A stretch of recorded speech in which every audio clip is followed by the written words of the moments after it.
স্তনৰ কৰ্কট ৰোগ 99% অকল মহিলাতে হয়, 1% কিন্তু পুৰুষৰো হ'ব পাৰে। ৰেড মিট যিটো আমি মাটনে হওক বা বিফে হওক পৰ্ক এইবিলাক ৰেড মিটত পৰে। এই ৰেড মিটটো এটা মেইন হৈছে কৰ্কট ৰোগৰ কাৰণ। গতিকে আমি আমাৰ বাৰ্থডে দিনাই হওক বা এনিভাৰ্চাৰী দিনাই হওক ডাঙৰ ডাঙৰ হোটেলত গৈ পাৰ্টি দিয়াতকৈ আমি যদি এটা মাষ্টাৰ হেল্থ চেকআপ কৰোঁ, নিজৰ শৰীৰটো যদি বা পৰিয়ালৰ বা মোৰ পৰিবাৰৰ হওক বা হাজবেণ্ডৰ পৰীক্ষা কৰাওঁ, তেতিয়াহ'লে আমি বহুতবোৰ বস্তু আমি বেমাৰ আগতে গম পাব পাৰোঁ। পানী দুনি এটা যদি আমি ভালকৈ চাফ চিকুণ খাওঁ, কুঁৱাৰ পানী যদি নাখাওঁ, তেতিয়াহ'লে সেইফালৰ পৰাও আমি সেই কৰ্কট ৰোগটো বচাব পাৰিম। কম পইচাৰ হ'লেও আমি সকলোৱে এটা আমাৰ হেল্থ ইঞ্চুৰেঞ্চ কৰিব লাগে। বিশ্বত ভয়াৱহ ৰূপ ধাৰণ কৰিছে কৰ্কট ৰোগে আৰু আমি যদি কওঁ দেশতো সেই কৰ্কট ৰোগৰ যি ভয়াৱহ আক্ৰান্ত ৰোগীৰ সংখ্যা তাকতো ইতিমধ্যে শংকিত হৈ পৰিছে। আৰু কেঞ্চাৰ মানে সকলোৱে ভাবে মৃত্যু, কেঞ্চাৰ মানে মৃত্যু হয়নে নহয় আমি সেই কথাও জানিম। আৰু কেঞ্চাৰ আমি যদি কওঁ কৰ্কট ৰোগ বুলি কোৱাৰ লগে লগে এটা ব্যয়বহুল চিকিৎসা বুলি কোৱা হয় আৰু এই চিকিৎসাৰ বাবে যথেষ্ট ধন সকলোৰে খৰচ হয়। কিন্তু এই চিকিৎসাৰ কেনেধৰণে চিকিৎসা হৈ এগৰাকী মানুহ সুস্থ হ'ব পাৰে বা মৃত্যুমুখৰ পৰা কেনেদৰে ঘূৰি আহিব পাৰে আৰু এই যি কৰ্কট ৰোগৰ যিসমূহ কাৰণ, কেনেধৰণে কৰ্কট ৰোগ হ'ব পাৰে বা ইয়াক চিনাক্তকৰণৰ ক্ষেত্ৰত কেনেধৰণে আপুনি ধৰা পেলাব পাৰিব বা এই ক্ষেত্ৰত কেনেধৰণে আপুনি আগতীয়াকৈ চিকিৎসকৰ পৰামৰ্শ ল'ব পাৰিব, এই গোটেই কথাখিনি আজি জানিম। যিহেতু আজি কৰ্কট দিৱস, ইতিমধ্যে বিশ্ব কৰ্কট দিৱসৰ দিনা মোৰ লগত উপস্থিত আছে যি cancer surgeon doctor Jadunath Buragohain ডাঙৰীয়া আছে মোৰ লগত। মই অকণমান আপোনাৰ ওচৰত আজি বিশ্ব কৰ্কট দিৱস ইতিমধ্যে আপোনালোকে এৱাৰনেছ প্ৰগ্ৰেম এটা কৰিছে, যিধৰণে এতিয়া যিটো ভয়াৱহতা কৰ্কট ৰোগৰ যিটো ভয়াৱহতা, যিধৰণে বিশ্বত যিধৰণে আক্ৰান্ত সংখ্যা বৃদ্ধি পাইছে আৰু নৰ্থ ইষ্টটোক যদি আমি কওঁ উত্তৰ পূবক ইতিমধ্যে কেঞ্চাৰৰ এটা হটস্পট বুলি কোৱা হৈছে। ভাৰতত যদি কওঁ নৰ্থ ইষ্ট কেঞ্চাৰ হটস্পট বুলি ইতিমধ্যে ক'বলৈ আৰম্ভ কৰিছে। এই যিটো আক্ৰান্ত সংখ্যা বৃদ্ধি পাইছে আৰু আপোনালোকে কেনেধৰণে সজাগতাৰ ক্ষেত্ৰত আগবঢ়াই নিম বুলি আহিছে? হয়, ধন্যবাদ, বহুত বহুত ধন্যবাদ। আজি এই বিশেষ দিনটো যিটো ৱৰ্ল্ড কেঞ্চাৰ ডে, এই যিটো আমি অনুষ্ঠান আয়োজন কৰিছিলোঁ তাত আপোনালোক অহাৰ কাৰণে, এই বিশেষ অনুষ্ঠানটোত অংশগ্ৰহণ কৰাৰ কাৰণে। এটা কথা যে আমি ধঁপাত জাতীয় সামগ্ৰীটো আমি গম পাওঁ, ধঁপাত জাতীয় সামগ্ৰী হৈছে শতকৰা 1/3 কৰ্কট ৰোগৰ মূল কাৰণ আৰু পুৰুষ আৰু মহিলা লগ লগাওঁ। আৰু অকল যদি পুৰুষৰ ধৰোঁ তেতিয়াহ'লে 50% কৰ্কট ৰোগেই এই ধঁপাত জাতীয় সামগ্ৰীৰ কাৰণে হয়। আৰু দেখা গৈছে যে আমাৰ যিটো নেশ্যনেল টবেকো যিটো ইউজাৰ ৰেট হয় এৰাউণ্ড 29% গোটেই ভাৰতবৰ্ষত, কিন্তু নৰ্থ ইষ্টত দেখা যায় ইট ইজ এৰাউণ্ড অলমষ্ট 47%, মানে বহুত যথেষ্ট সংখ্যক টবেকো ইউজাৰ বেছি। আৰু কোনো ষ্টেটতো 60 এবভ, আমাৰ অসমত তেনেকুৱা more than 60, ত্ৰিপুৰাটো তেনেকুৱা, কিন্তু গোৱা নিচিনা জেগাত অনলি 15% মান হয় টবেকো ইউজটো। আৰু এইটো এটা বিশেষ কাৰণ যে কৰ্কট ৰোগৰ সংখ্যা বহুত বঢ়াৰ কাৰণটো। আৰু আজিকালি লাহে লাহে মানুহৰ লাইফ এক্সপেক্টেঞ্চিটোও বাঢ়ি গৈছে এটা কথা, সেইকাৰণে আমি যিমানে বয়স বাঢ়ি যায় সিমানেই আমাৰ এইটো হৈছে এজ ৰিলেটেড ডিজিজ হয় বয়সৰ লগত, গতিকে কৰ্কট ৰোগৰ নাম্বাৰো বাঢ়ি গৈছে। আৰু বিভিন্ন চেণ্টাৰ, আজিকালি বহুত চেণ্টাৰ হৈছে য'ত কৰ্কট ৰোগৰ ডায়েগনচিছ হয়, গম পোৱা যায় কৰ্কট ৰোগৰ বহুত চেণ্টাৰ আজিকালি হৈছে য'ত আমি কৰ্কট ৰোগ গম পাওঁ। আৰু আগতে মানুহবিলাকে কি হৈছিলে, ভয় ভাৱ হৈছিলে যে আৰু বেলেগক লুকুৱাই ৰাখিছিলে, যিটো ষ্টিগমা আছিলে যে কৰ্কট ৰোগে মানুহক ক'ব নিবিচাৰে, আগুৱাই নাহে আৰু ভাবে যে কৰ্কট ৰোগ হ'লে মই আৰু নাবাচোঁ, ডক্টৰেও চিকিৎসা নকৰে। গতিকে এইবিলাক এতিয়া আজিকালি মানুহ আগুৱাই আহিছে ট্ৰিটমেণ্টৰ কাৰণে, মানুহে গম পাইছে যে ট্ৰিটমেণ্ট কৰিলে কেঞ্চাৰ ভাল হ'ব পাৰে, গতিকে তেওঁলোক আগুৱাই অহাৰ কাৰণে লাহে লাহে কৰ্কট ৰোগৰ আগৰ যিটো পৰিমাণ আছিলে সেই পৰিমাণত কৰ্কট ৰোগৰ সংখ্যাটো আমি বঢ়াটো গম পাইছোঁ। আৰু বিশেষকৈ এইটো এটা লাইফষ্টাইল ডিজিজ বুলি কোৱা হয়। দেখা যায় যে কৰ্কট ৰোগটো বিভিন্ন কাৰণত হয়, ধঁপাত জাতীয় সামগ্ৰী এটা কাৰণ হয় আৰু ইনফেকশ্যনৰ কাৰণে হ'ব পাৰে, যেটা এটা আমাৰ নৰ্থ ইষ্টত এটা নেজ'ফেৰেঞ্জিয়েল কাৰ্চিন'মা বুলি কয়, ইবি ভাইৰাছ বুলি কয়, এপষ্টেইন বাৰ ভাইৰাছ বুলি কয়, তাৰ কাৰণে হয়। বা মহিলাসকলৰ যিটো জৰায়ু কেঞ্চাৰ হয় সেইটো হৈছে human papilloma virus, human papilloma ভাইৰাছৰ কাৰণে এই ৰোগটো হয়। আৰু এটা হৈছে হেপাটাইটিছ বি, হেপাটাইটিছ চি, এইটো ইনফেকশ্যন হ'লে মানুহৰ চিৰ'চিছ হয়, তাৰপিছত লিভাৰ কেঞ্চাৰ হয়। গতিকে আমি যদি ভেকচিন লওঁ, হিউমেন HPV আজিকালি ভেকচিন পোৱা যায়, গাৰ্ডাচিল বুলি কয়, 9 বছৰ বয়সৰ পৰা ভেকচিনটো দিব পাৰি 25 বছৰলৈকে দুটা ড'জ দিব লাগে। যদি বয়সটো বেছি হয় 3টা ড'জ দিয়া যায়। প্ৰায় 45 ইয়াৰ্ছলৈকে এই ভেকচিনটো দিব পাৰে। আগতে অকল মহিলাক, অকল ছোৱালী ছোৱালীক দিয়া হৈছিলে, কিন্তু আজিকালি ল'ৰা আৰু ছোৱালী সকলোকে ভেকচিন দিয়া হয়। আৰু জৰায়ু কৰ্কট ৰোগটো মোৰ দেন 90% জৰায়ু কৰ্কট ৰোগটো এই হিউমেন পেপিলোমা ভাইৰাছৰ কাৰণে হয়। ঠিক তেনেকৈ হেপাটাইটিছ বি ভাইৰাছ যিটো, যেনে ড্ৰাগ এডিক্টছবিলাকৰ ছেইম নিডল যদি শ্বেয়াৰ কৰে, বা যিটো ছেক্সুৱেল ট্ৰেন্সমিশ্যনৰ কাৰণেও হ'ব পাৰে, ব্লাড ট্ৰেন্সমিশ্যনৰ কাৰণেও হ'ব পাৰে, বা যিটো ফ্ৰণ্ট লাইন মেডিকেল যিবিলাক ৱৰ্কাৰ হয়, হেল্থ কেয়াৰ ৰিলেটেড যিটো প্ৰফেশ্যনৰ হয়, গতিকে এইবিলাক মানুহে চবেই যদি ভেকচিনেশ্যন লয় এগেইনষ্ট হেপাটাইটিছ বি, তেতিয়া এই ইনফেকশ্যনটো নহ'ব, তেতিয়াও এই ৰোগৰ পৰা ৰেহাই পাব পাৰি। আৰু এটা আছে আমাৰ ষ্টমাকত যিটো হয়, এটা ষ্টমাক কেঞ্চাৰ। এইটো এটা হেলিকোবেক্টৰ পাইলৰি বুলি কয়। আগতে সেই পানী, চাফা পানী নাছিলে, কুঁৱাৰ পানী খাইছিলে, এইটো ইনফেকশ্যন হয়। ইনফেকশ্যন হ'লে ষ্টমাকত এট্ৰফি হয়, এট্ৰফিক গেষ্ট্ৰাইট হৈছে, আল্টিমেটলি ই কেঞ্চাৰলৈ কনভাৰ্ট হৈ যায়। গতিকে সেই পানী দুনি এটা যদি আমি ভালকৈ চাফ চিকুণ খাওঁ, কুঁৱাৰ পানী যদি নাখাওঁ, তেতিয়াহ'লে সেইফালৰ পৰাও আমি সেই কৰ্কট ৰোগটো বচাব পাৰিম। আৰু আমাৰ লাইফষ্টাইলটো এটা কথা, আমি যদি ৰেগুলাৰ এক্সাৰচাইজ কৰোঁ, আমি যদি গ্ৰীণ লিফি ভেজিটেবল ফ্ৰুটছ এইবিলাক খাওঁ, আমি যদি হেল্ডি এক্সাৰচাইজ কৰোঁ, আৰু আমি যদি এটলিষ্ট 7-8 আৱাৰ্ছ আমি ৰেষ্ট লওঁ, ৰিলেক্স, ষ্ট্ৰেছ ফ্ৰী থাকোঁ, তেতিয়াহ'লে এইবিলাক বহুতবিলাকৰ ফালৰ পৰা আমি কৰ্কট ৰোগৰ পৰা আমাক দূৰত ৰাখিব পাৰিম। কিন্তু ধঁপাত জাতীয় সামগ্ৰী লগতে আমি মাদক দ্ৰব্য, আমি যিটো এলকহল বুলি কওঁ, স্পিৰিট, সেইটো এটা দুইটা মূল কাৰণ হৈছে কৰ্কট ৰোগৰ। এইবিলাক এভইড কৰিব ক্ষেত্ৰত যদি মই কওঁ, মুখৰ ভিতৰৰ কেঞ্চাৰটো আৰু স্তন কেঞ্চাৰ লগত চাৰ্ভাইকেল কেঞ্চাৰ, এই গোটেইকেইটা কেঞ্চাৰৰ ভিতৰত মুখৰ ভিতৰত যিটো কেঞ্চাৰ হয়, ইয়াৰ মাত্ৰাটো যথেষ্ট বেছি। তাৰপিছত স্তন কেঞ্চাৰলৈ যদি আমি আহোঁ, মহিলাৰ ক্ষেত্ৰত যদি আহোঁ, স্তন কেঞ্চাৰ যিসকল মহিলা আক্ৰান্ত হয়, তেওঁলোকৰ সুস্থ সংখ্যাৰ যিমানটো হয়, সুস্থ হোৱাৰ সংখ্যাৰ বিপৰীতে কিন্তু মৃত্যুৰ সংখ্যা যথেষ্ট বৃদ্ধি পায়। আচলতে ইয়াৰ কাৰণটো কি কাৰণে তেওঁলোকে আচলতে মৃত্যুৰ আঁকোৱালি ল'ব লগা হয়, বা তেওঁলোকৰ আচলতে যিদৰে ডক্টৰৰ ওচৰলৈ অহা সময়খিনি আচলতে পলম হয়, বা চিকিৎসা লোৱাৰ সময়খিনি পলম হয়, নে এনেধৰণৰ কি কাৰণে? এই তিনিটাৰ যিটো মই ক'লোঁ যে মুখৰ ভিতৰৰ স্তন কেঞ্চাৰটো যথেষ্ট, মুখৰ ভিতৰৰ কেঞ্চাৰ যিধৰণে বৃদ্ধি পাইছে, ঠিক একেদৰে যদি স্তন কেঞ্চাৰ, ঠিক একেদৰে চাৰ্ভাইকেল কেঞ্চাৰ, এই তিনিটা কেঞ্চাৰৰ যিটো লক্ষণ বা কেনেধৰণে চিকিৎসকৰ পৰামৰ্শ ল'ব লাগে? আগতে জৰায়ু কেঞ্চাৰ বহুত বেছি আছিলে, কিন্তু আজিকালি মানে স্তনৰ কৰ্কট ৰোগতকৈ, কিন্তু আজিকালি জৰায়ুৰ কৰ্কট ৰোগটো কমি গৈছে, স্তনৰ কৰ্কট ৰোগটো লাহে লাহে বাঢ়ি গৈছে। এইটো লাইফষ্টাইল চেঞ্জৰ কাৰণে হৈছে। আমাৰ মহিলাসকলৰ যিটো জীৱনশৈলী, সেইটো হৈছে অলপ ৱেষ্টাৰ্ণাইজ হৈ গৈছে। কাৰণ স্তনৰ কৰ্কট ৰোগ 99% অকল মহিলাতে হয়, 1% কিন্তু পুৰুষৰো হ'ব পাৰে। যিহেতু সেইটো মহিলাত হয়, গতিকে এইটো ফিমেল হৰম'নৰ লগত এটা ৰিলেশ্যন থাকে। কিন্তু দুখৰ কথা হৈছে কি, আমাৰ মহিলাসকলে তেওঁলোকে যেতিয়া আহে, সেইটো লেট ষ্টেজত প্ৰেজেণ্ট কৰে। 70-80% তেওঁলোক ষ্টেজ 3, ষ্টেজ 4ত আহে। গতিকে আপুনি যিমানে ভাল চিকিৎসা নকৰক লাগিলে, তেওঁলোকে আমি ভাল ৰিজাল্ট পাব নোৱাৰোঁ। ট্ৰিটমেণ্ট য'ত বাহিৰত যেনেকুৱা ট্ৰিটমেণ্ট হয়, আমাৰ অসমতো একেই ট্ৰিটমেণ্ট আছে। দিল্লীতে হওক, মুম্বাইতে হওক, UKতে হওক বা USAতে হওক, চবতে একেটা ট্ৰিটমেণ্টেই হয়। চবেই আমি ইয়াত একেটাই প্ৰট'কল ফ'ল' কৰোঁ। কিন্তু ৰিজাল্টটো আমাৰ বেয়া কিয়? আমাৰ প্ৰেজেণ্টেশ্যনটো বহুত এডভান্স ষ্টেজত হয়।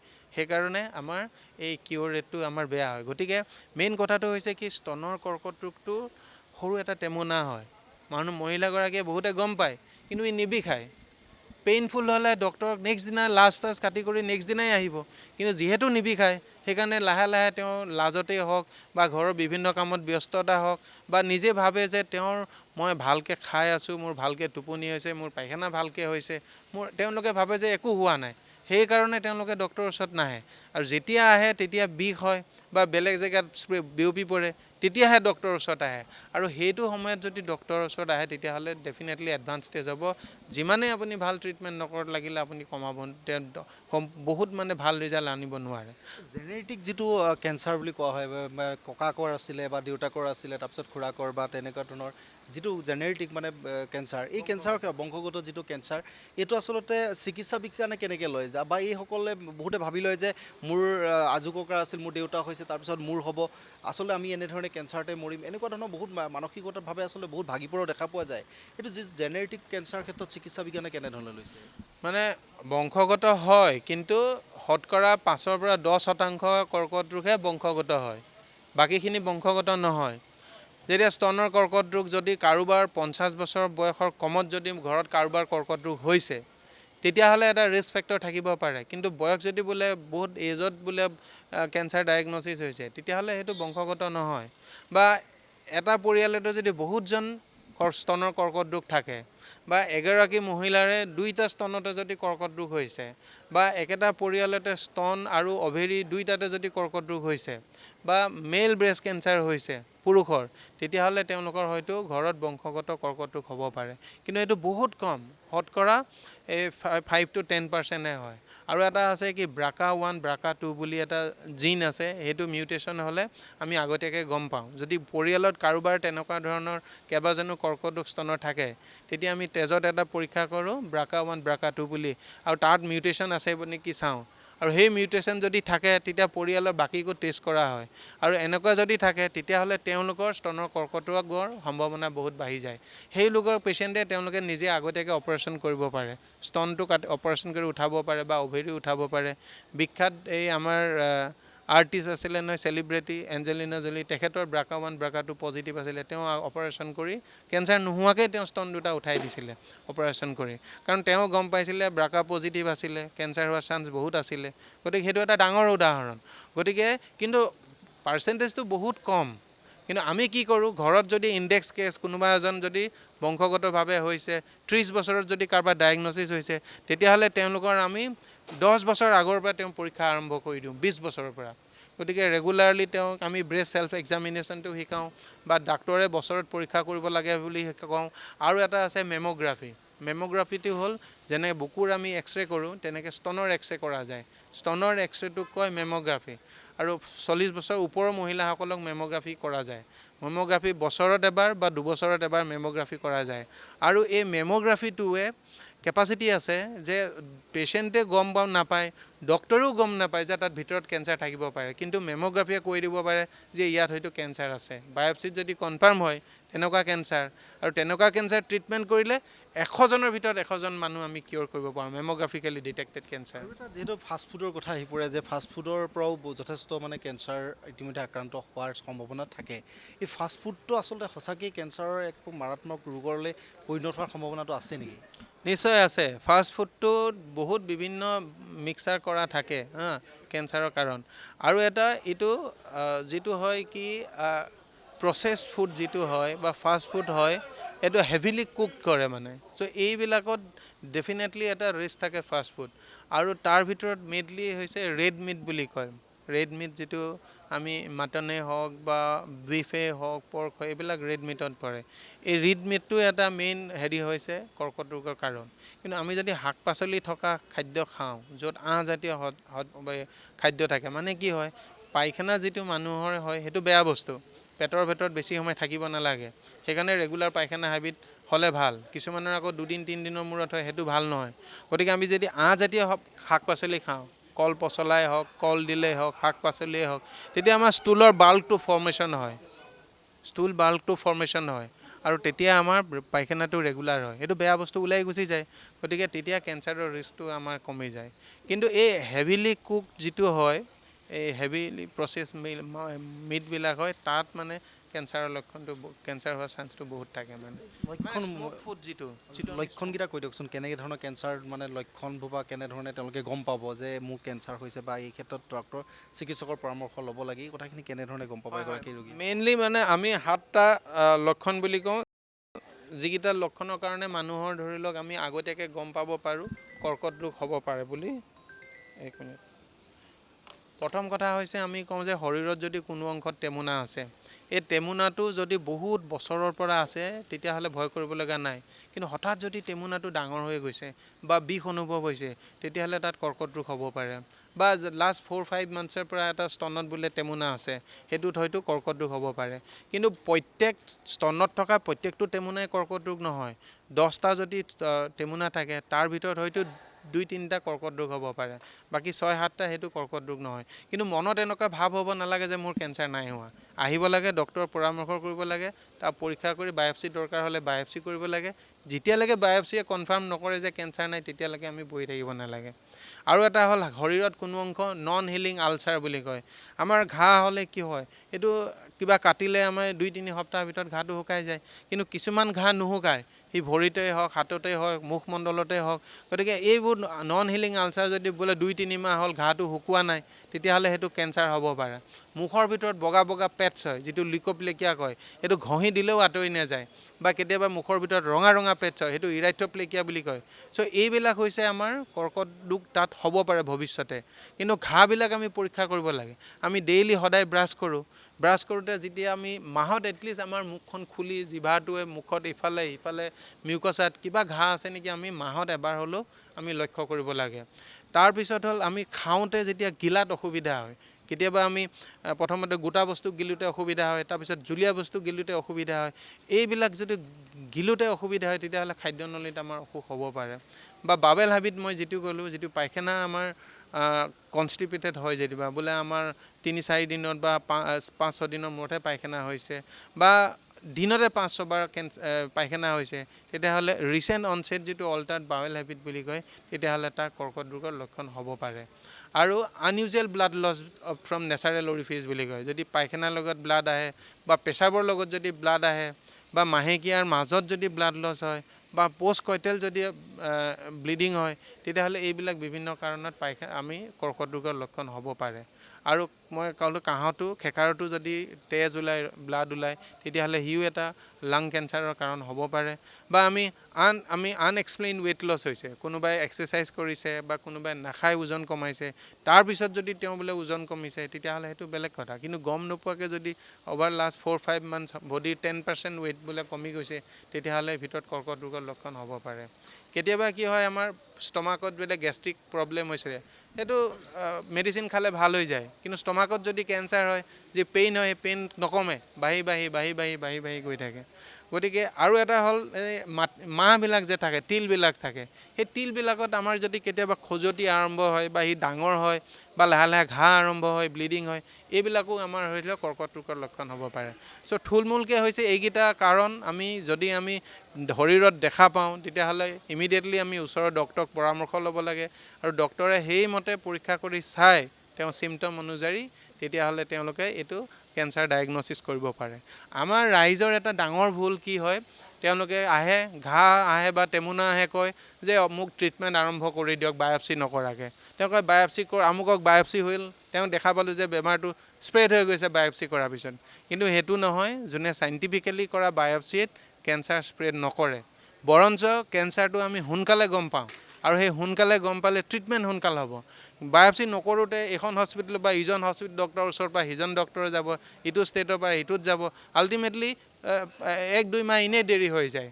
কেঞ্চাৰ কেতিয়া স্প্ৰেড হয় আমি কোনেও ক'ব নোৱাৰোঁ। আজি ৰাতিটো স্প্ৰেড হ'ব পাৰে বা 6 মাহৰ পিছতো স্প্ৰেড হ'ব পাৰে। গতিকে যিমান সোনকালে পাৰে সিমান ট্ৰিটমেণ্ট ল'ব লাগে সোনকালে, তেতিয়া আমি ভাল ৰিজাল্ট পোৱাৰ আশা থাকে।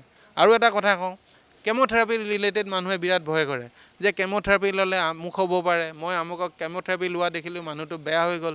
যে সেইটো কথা নহয়, কোনোবা এজন হয়তো তেওঁৰ স্বাস্থ্য বেয়া আছিলে, গতিকে তেওঁ সহ্য কৰিব পৰা নাই। চবৰ কাৰণে কেম'থেৰাপি একে নহয়। কেম'থেৰাপি আজিকালি ইমান ভাল মেডিচিন আছে, কেম'থেৰাপি যিবিলাক ছাইড এফেক্ট হয় সেইবিলাক আমি বন্ধ কৰিব পাৰোঁ। হয়, কেতিয়াবা চুলি সৰে, কেম'থেৰাপি ল'লে চুলি সৰিব পাৰে, কিন্তু সেইটো টেম্পৰেৰী হয়। কিন্তু যেতিয়া কেম'থেৰাপি বন্ধ হৈ যায়, মানুহৰ চুলি আকৌ আগৰ নিচিনা নৰ্মেল হৈ যায়। মানুহৰ চুলিৰ প্ৰয়োজন নে জীৱনটো প্ৰয়োজন? আমাক জীৱনটো লাগে, চুলিটো আকৌ আহি যাব। গতিকে মই ভাবোঁ এইবিলাক যিবিলাক টেবু থাকে মানুহে আঁতৰাই চলিব লাগে, আৰু পৰাপক্ষত যিমান সোনকালে পাৰে ডক্টৰৰ ওচৰত আহিব লাগে। আৰু বহুত মই গুৱাহাটীৰ নিচিনা চিটিত দেখা পাইছোঁ, কেঞ্চাৰ ডায়েগন'জ হয় কৰ্কট ৰোগ, মানুহে অল্টাৰনেটিভ ট্ৰিটমেণ্ট লয়। নাহে, মোকে কৈ দিলে যে ডাঙৰ এডভাৰটাইজমেণ্ট দিয়ে যে কেঞ্চাৰ মই ট্ৰিটমেণ্ট কৰিছোঁ, 100 জন ভাল হৈ গৈছে। মানুহে গৈ তেওঁলোকৰ ট্ৰিটমেণ্ট লৈ থাকে। লওঁতে আল্টিমেটলি মোৰ কাকো বেয়া হেৰি নাই, কিন্তু মই দেখা পাইছোঁ মোৰ অভিজ্ঞতাৰ ফালৰ পৰা কৈছোঁ, যিহেতু ষ্টেজ 1 কেঞ্চাৰটো আহি ষ্টেজ 3, ষ্টেজ 4ত আহি পায়হি তেনেকুৱা। গতিকে আমি যিবিলাক কওঁ সেইটো মোৰ অভিজ্ঞতাৰ ফালৰ পৰা ট্ৰিটমেণ্ট নকৰোঁ। যিটো প্ৰট'কল আছে ষ্টেণ্ডাৰ্ড, গোটেই ভাৰতবৰ্ষতে হওক বা গোটেই ৱৰ্ল্ডতে কিছুমান প্ৰট'কল আছে, আমি সেইবিলাকেই ফ'ল' কৰোঁ। গতিকে আমি ইণ্ডিভিজুৱেল এটা পেচেণ্টৰ ওপৰত বেছ কৰি নহয়। গতিকে কোনোবাই যদি কিবা অল্টাৰনেটিভ ল'ব বিচাৰিছে মই কওঁ লওক, কিন্তু আমি যিটো এডভাইচ কৰোঁ সেইটো আপোনালোকে এটলিষ্ট ফ'ল' কৰক। তেতিয়া বহুত ক্ষেত্ৰত আমি দেখা পাইছোঁ মানুহ এডভান্স যিটো কেঞ্চাৰ মানে মৃত্যুৰ যিটো ধাৰণা, যদি চিকিৎসকৰ ওচৰলৈ সোনকালে আহে, চিকিৎসকৰ পৰামৰ্শখিনি লয়, যিটো মানে সাইন্টিফিক যিখিনি মানে চিকিৎসা পৰামৰ্শ বা চিকিৎসা পৰীক্ষা কৰিব লাগে সেইখিনি যদি তৎকালে কৰা হয় তেনেহ'লে মৃত্যু আচলতে নহয়। হয়, প্ৰাৰম্ভিক অৱস্থাত যদি আমি কৰ্কট ৰোগ ধৰা পেলাব পাৰোঁ তেতিয়াহ'লে আমি কৰ্কট ৰোগৰ পৰা সম্পূৰ্ণভাৱে নিৰাময় কৰিব পাৰি। আৰু প্ৰাৰম্ভিক অৱস্থাত আমি কেনেকৈ গম পাম? আমি কৰ্কট ৰোগৰ বিষয়ে নিজে জানিব লাগিব, আমি নিজে পঢ়িব লাগিব, অলপ এৱাৰনেছটো আমি ক্ৰিয়েট কৰিব লাগিব। আমি কেতিয়া কেঞ্চাৰৰ বিষয়ে জানো? ঘৰৰ যেতিয়া কোনোবা এজনৰ কৰ্কট ৰোগ হ'ল তেতিয়া আমাৰ হোৱা দোৱা লাগে যে কেঞ্চাৰ এজনৰ ট্ৰিটমেণ্ট কোন ষ্টেজত পালেহি, ট্ৰিটমেণ্টটো কেনেকৈ আমি ভাল কৰিব পাৰোঁ আৰু ক'ত ক'ত ভাল হেৰি আছে। কিন্তু আমি যদি আগতে সজাগ সচেতন হওঁ, কেঞ্চাৰৰ বিষয়ে যদি আমি আগতে অলপ গম পাওঁ তেতিয়াহ'লে আমি আৰ্লি ডিটেকশ্যন কৰিব পাৰোঁ।